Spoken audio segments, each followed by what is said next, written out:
We chant the Gatha on opening the sutras. This Dharma, incomparably profound and minutely subtle, is rarely encountered even in hundreds of thousands of millions of ages. Now we see it, hear it, hold, and maintain it. May we completely realize the true mind of all Buddhas. Okay, relax, sit back. We had a frost warning this morning in Massachusetts, and this afternoon it got up to about 80 degrees. So it's unusual because it's not even pothole season isn't even finished yet. So 50-degree temperature swings, kind of interesting. But to fill us in on the Dharma tonight is our Dharma brother, Prior Hengdal Windwalker.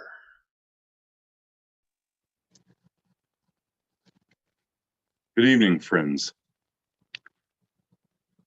Depending on who you ask, either last weekend or this coming weekend, or maybe even next Monday, is Vesak. And I was originally going to speak about something else this week, but I've decided to change that and talk about Vesak because that is my introduction really to Buddhism. The first encounter I had, and the background image here is, or was at one point anyway, the altar and shrine of a Theravada Vihara, where I first encountered that. The celebration of monks and teachers and priests and lay people from all around the world with lanterns and flowers and incense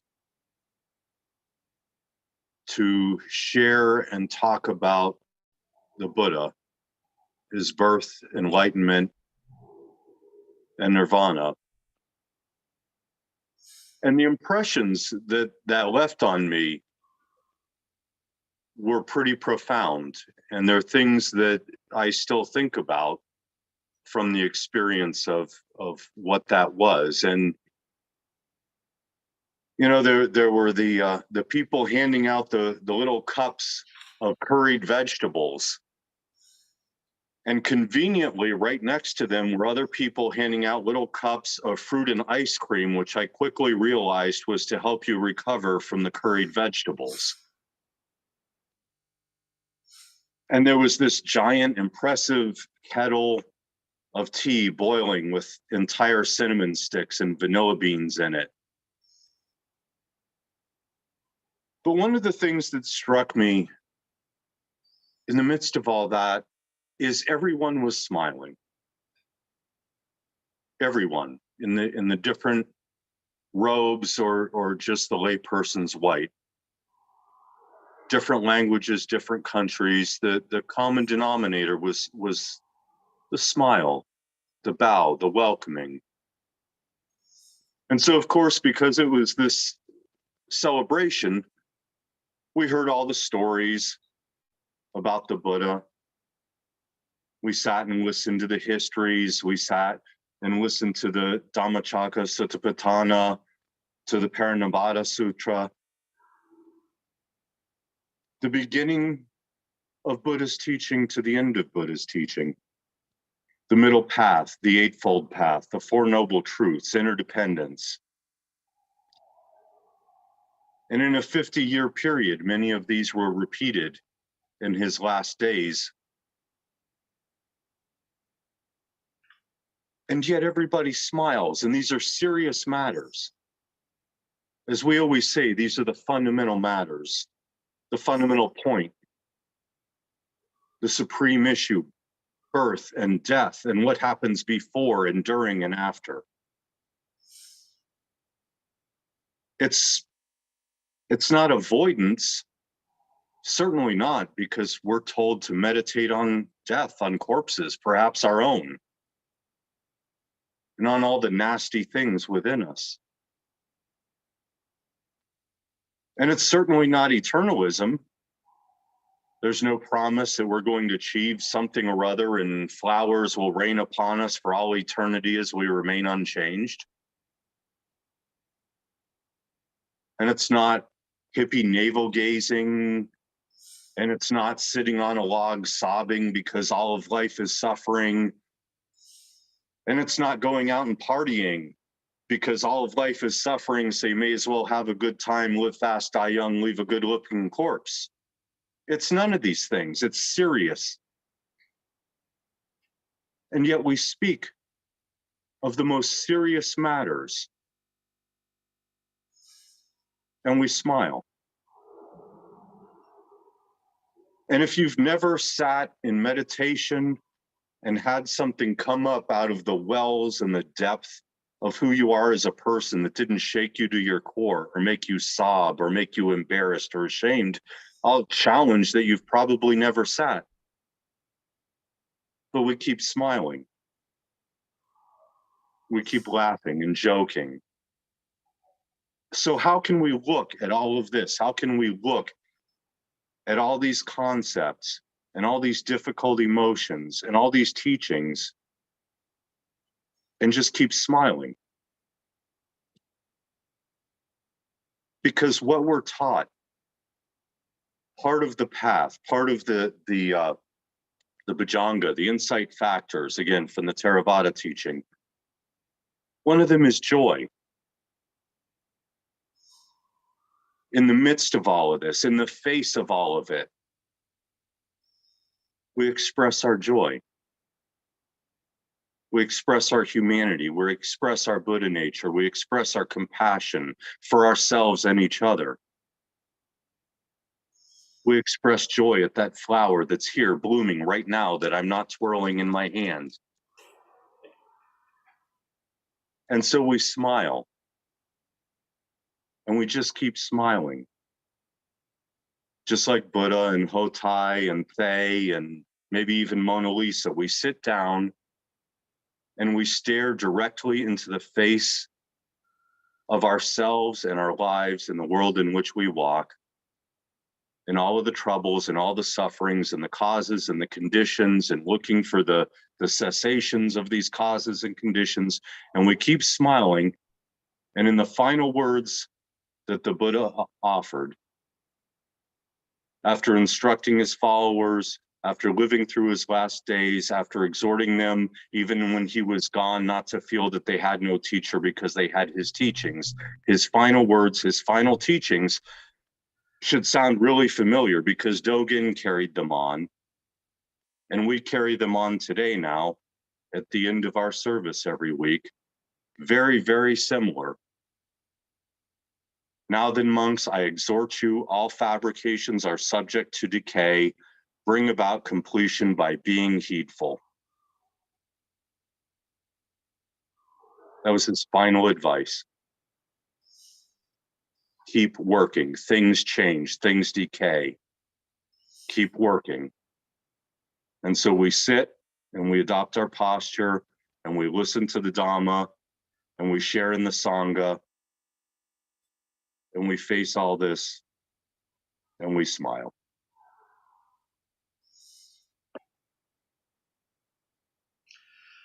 Thank you, Briar. So we're going to go back to another 15 minutes of seated meditation.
We'll chant the Heart Sutra.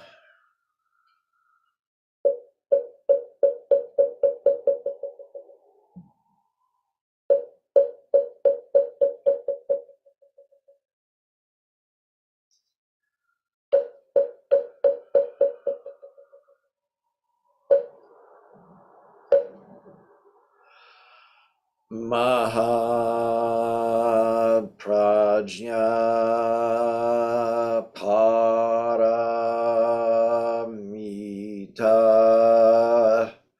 Hridaya Sutra Avalokiteshvara Bodhisattva, when practicing deeply the Prajna Paramita, perceives that all five skandhas are empty and is safe from all suffering and distress. Shariputra, form does not differ from emptiness. Emptiness does not differ from form. That which is form is emptiness. That which is emptiness, form. The same is true of feelings, perceptions, impulses, consciousness.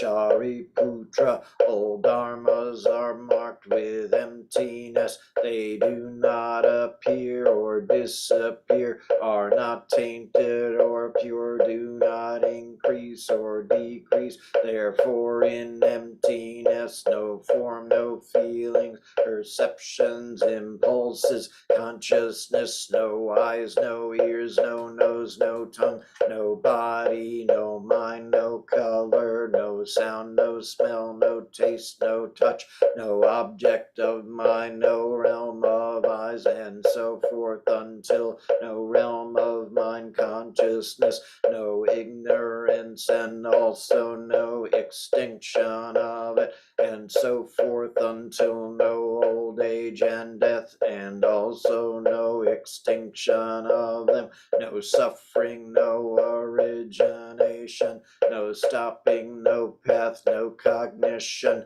also no attainment, with nothing to attain. The bodhisattva depends on prajna paramita, and the mind is no hindrance. Without any hindrance, no fears exist. Far apart from every perverted view, one dwells in nirvana. In the three worlds, all Buddhas depend on prajna paramita and attain anuttara samyak sambodhi. Therefore know that prajna paramita is the great transcendent mantra, is the great bright mantra, is the utmost mantra, is the supreme mantra, which is able to relieve all suffering and is true, not false. So proclaim the prajna paramita mantra.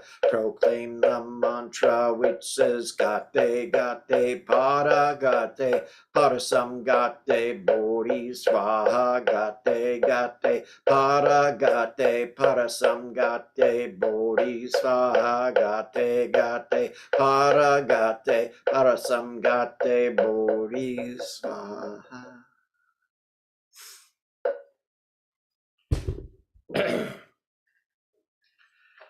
So we'll do our personal dedications of merit.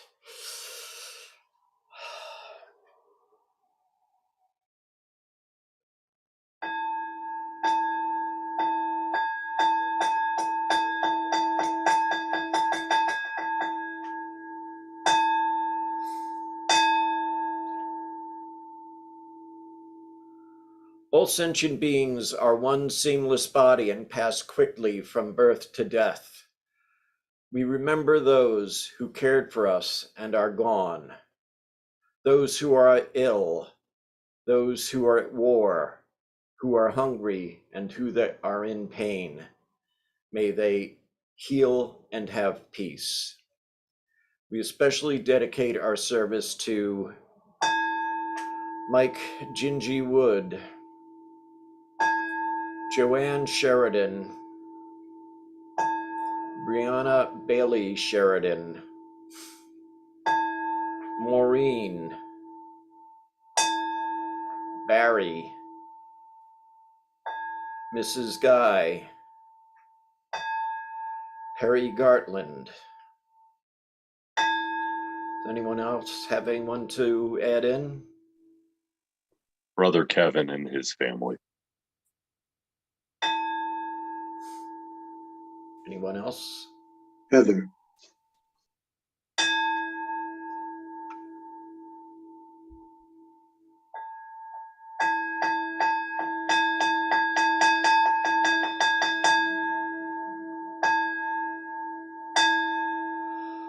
All Buddhas throughout space and time, all honored ones, Bodhisattva Mahasattvas, wisdom beyond wisdom, Maha Prajna Paramita.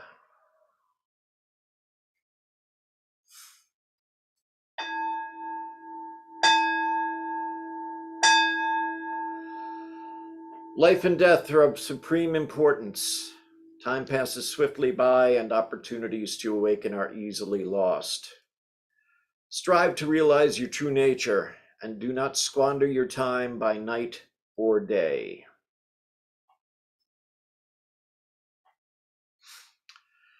And thank you all for joining us this evening.